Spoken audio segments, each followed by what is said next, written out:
नमस्कार मित्रांनो, तर आपल्या चॅनलमध्ये तुमचं पुन्हा एकदा स्वागत आहे। तर मित्रांनो बघू शकता इकडे आपण घास लावलेला आहे थोडासा।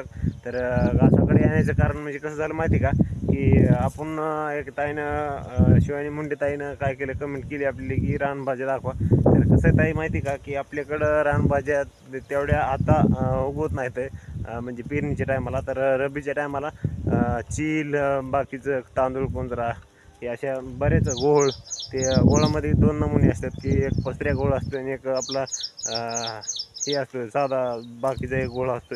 तर त्याच्यात बी प्रकार असतात। तर एक चांगला असतो खाण्यासाठी, एक चांगला नसतो खाण्यासाठी। तर हुडकीत आलो होतो, तर आपल्याला काही तर सध्या काही भाजी गवसत नाही। तरी पाथरीची भाजीचं थोडंसं ही गवसलं आहे, तर ही दाखवली मी तुम्हाला। तर ही पाथरीची भाजी आहे। तर ही पाथरीची भाजी कसं असते माहिती का, की खायला खूप छान असते।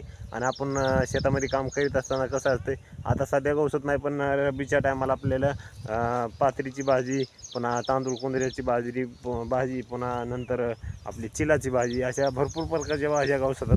तर त्या टायमाला आपण त्या भाज्या शेतामध्ये कुठं पण असं जेवण करताना तोंडी लावण्यासाठी ती खाऊ शकतात आपण, आम्ही खातात पण। तर ही सध्या तर आपल्याला फक्त पाथरीची भाजी गवसली। तर बघायला भाज्या पण कसं आहे माहिती का, की भाज्या गवसणं झाल्या कारण आपले रब्बीच्या टायमाला उगवत येतं। डोंगर भागामध्ये खूप अशा भाज्या गवसत येतात आता पण, म्हणजे पेरणीच्या टायमाला पण असतात त्यांच्याकडे भाज्या।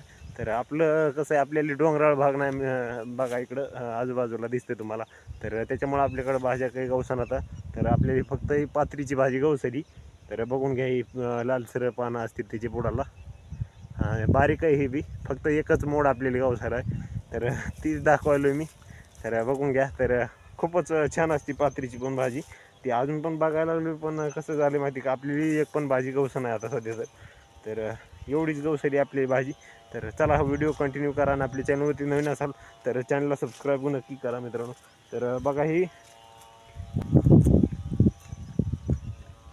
एकदम मस्त लागते भाजी, तर मी तर खूप खातोय।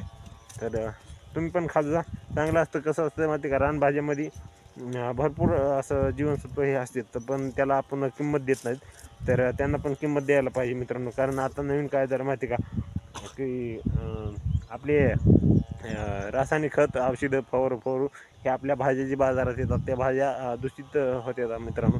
तर त्याच्यामुळे आपण रानभाज्या पण खाल्ल्या पाहिजे, जे शरीराला चांगले असतात। तर चला व्हिडिओ कंटिन्यू करा।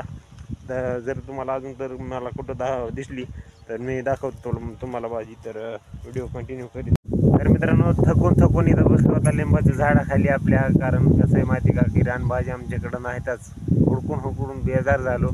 एक पण गवसली नाही, फक्त एक गवसली, ती बी आपल्या पाथरीची भाजी, ती तुम्हाला सांगितली। मग आपल्या रब्बीच्या टायमाला मी दाखवतो तुम्हाला कोणत्या भाज्या असतात त्या आपल्याकडं उगवणाऱ्या। तर चला मित्रांनो, उद्या भेटू। आपल्या गावचा व्हिडिओ संपूर्ण काढणार आहे मी उद्याच्याला, तर व्हिडिओ उद्याचा कंटिन्यू करा वॉचिंग। तर चला भेटू उद्याच्या व्हिडिओमध्ये, तोपर्यंत जय जवान जय किसान।